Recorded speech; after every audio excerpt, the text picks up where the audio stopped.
விஜய் அவர்களுக்கு அகேன்ஸ்டாக நிறைய ஆக்ட்ரஸ் சினிமா இண்டஸ்ட்ரியை இறக்கி விட்டாலும் ஆச்சரியப்படுறதுக்கு அப்படின்றத தான் நான் நினைக்கிறேன். இப்போ ரீசெண்டாக அதில் அடிஷ்னலாக ஆட் பண்ணது யாருன்னா, நிறையா பேர் இந்த வண்டியில் ஏறி வந்த மாதிரி வாண்டடாக ஒருத்தவங்க வந்து மாட்டினாங்க. ஜூலி, நான் யாரை சொல்கிறேன்னா ஜூலி. அவங்க என்ன நினச்சிட்டு இருக்காங்க அப்படின்னா, ஜல்லிக்கட்டு ப்ரொட்டஸ்ட் பண்ணி அந்த காப்பிரைட்டு அவங்க தான் வாங்கி வச்சுருக்கிற மாதிரியும், இல்லை ஜல்லிக்கட்டு சக்ஸஸ்ஃபுல்லாக நடத்துறது மூலயமா ஃபேன் ஃபாலோவர்ஸ் கிளப்பு ஓப்பன் பண்ணி அவங்க தான் வழி நடத்துகிற மாதிரியும், இல்லைனா இங்கே விஜய்க்கு கட்சி எப்படி ஆரம்பிக்கணும், டிஎம்கே இதுக்கு முன்னாடி கட்சி எப்படி வந்து ஆரம்பித்து சக்ஸஸ்ஃபுல்லாக நடத்துனாங்க, இதுக்கு எல்லாமே அறிவுரை அவங்க தான் பரப்பு நடத்தின மாதிரியும் அவங்க வந்து கொஞ்சம் திமிராக தான் பேசிகிட்டு இருக்காங்க. அந்த திமிரெலாம் வந்து செல்லுபடி ஆகாது. இது வந்து அவங்களுக்கு கொடுத்த ஒரு அசைன்மெண்ட்டாக தான் நான் வந்து பார்க்குறேன். இதெல்லாம் செல்லுபடி ஆகாது. அவங்க ஃபேன்ஸ் அப்படின்றத வந்து பார்த்துப்பாங்க. ரொம்ப ஒரு காமெடியாக தான் இருக்குது. சிரிச்சுட்டு அப்படியே விடுறது நல்லதுன்னு நினைக்கிறேன்.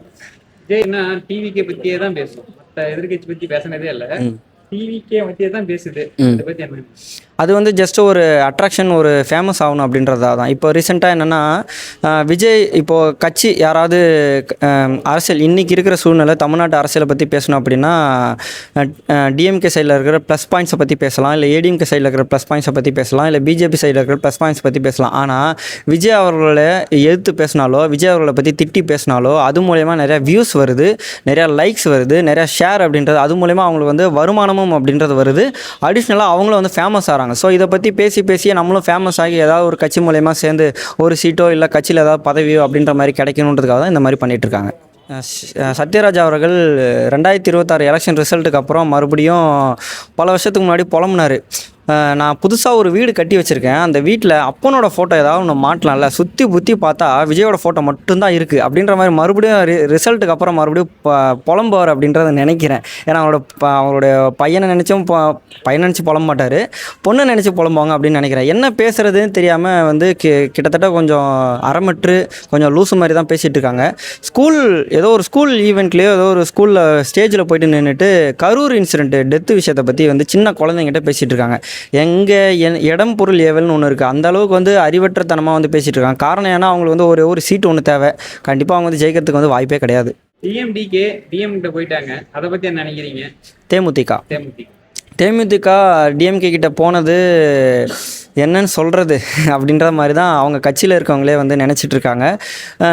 ஃப்யூச்சரில் நாம் தமிழர் கட்சி மாதிரி அந்த கட்சி ஆகிடும் அப்படின்ற மாதிரி தான் நினைக்கிறேன். நாம் தமிழர் கட்சியாக கூட கொஞ்சம் பரவாயில்ல, அப்பப்போ வந்து யோசிக்கிற மாதிரி அதாவது வந்து சீமான் அவர்கள் வந்து பேசுவார்.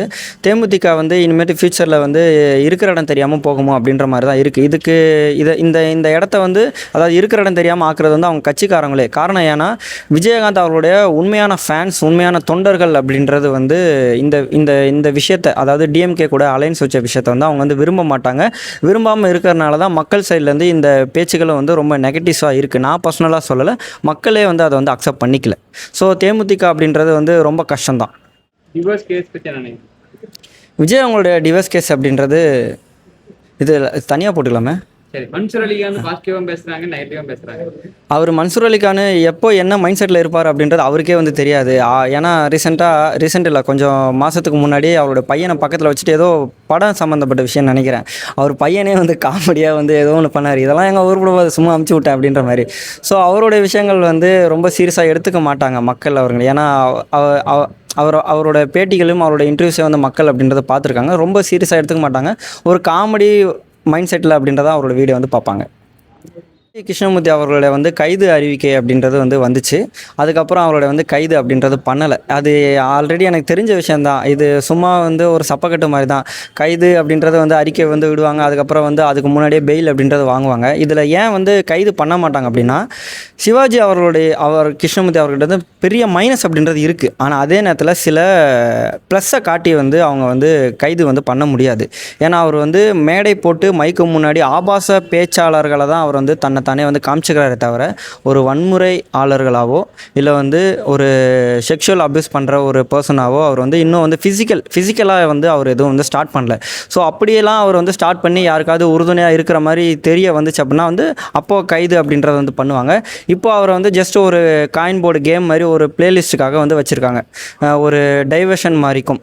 இப்போது விஜய் அவர்கள் வந்து ஒரு பேச்சுக்கு அறிவுபூர்வமாக ஏதாவது ஒரு விஷயத்தை பேசி அது ஒரு பேச்சு பொருள் ஆகிச்சு அப்படின்னா சிவாஜி சிவாஜி கிருஷ்ணமூர்த்தி அப்புறம் ஜூலி மாதிரி ஆட்களை இறக்கி விட்டு விஜய் அவருடைய 2ஆம் கட்ட தலைவர்களையும் இல்லை 3ஆம் கட்ட தலைவர்களையும் அவங்களுடைய கட்சி தொண்டர்களையும் நிர்வாகிகளையும் டைவர்ட் பண்ணுறதுக்காக வச்சிருக்கிற ப்ளே காயின் தான் இவங்கெல்லாம்.